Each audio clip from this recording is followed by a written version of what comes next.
I've been without a paycheck since around March. I reported on dozens of independent contractors during the pandemic, like freelance photographer Richard Brian Salmeron, who applied for PUA just days after the state launched the portal. Like tens of thousands of Nevadans, Richard got an approval letter, but the money didn't come fast enough. And trying to get any help from the hotline was frustrating. Every time you're on hold, like you think you're going to get through, and then they hang up on you, and it's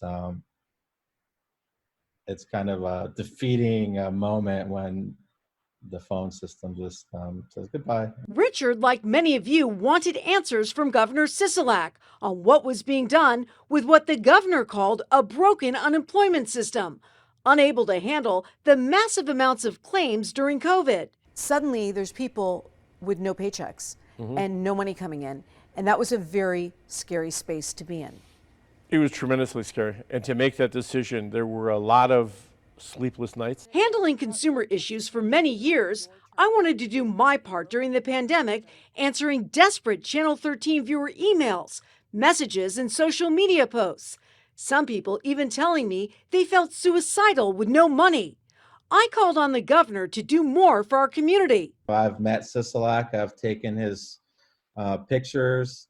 I've voted for him, but I feel let down by him right now. Many Nevadans were selling personal items, maxing out credit cards with negative balances in their bank accounts, suffering depression by not receiving money from the state. We were dealing with tens of thousands of cases, and you get one viewer that's calling in, and I understand their problem is the most important problem. Well, I got more than one viewer. I know, but we were getting hundreds of viewers. Yeah, I was staying up till 4:30 in the morning answering every viewer because there was such a need. Yeah. And I just wanted the Thomas and Mack to open and gift cards to be handed out for people because they were literally dire.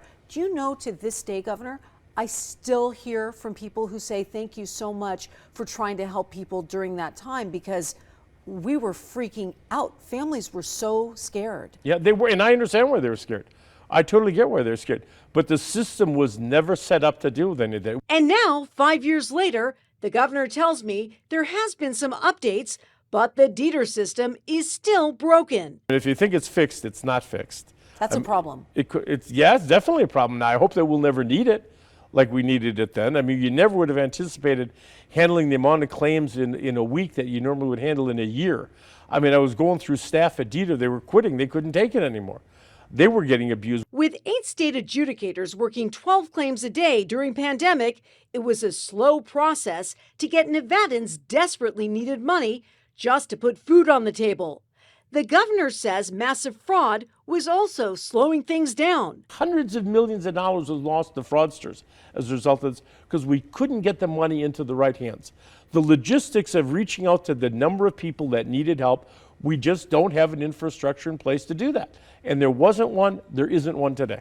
Looking back, former Governor Steve Sisolak tells me he was dealt a once-in-a-lifetime situation that came with making tough decisions that he believes cost him the 2022 election to now Republican Governor Joe Lombardo. We did what we had to do to protect people's lives. I mean, we lost 12,000 Nevadans that we could quantify, that we categorize as losing them to COVID.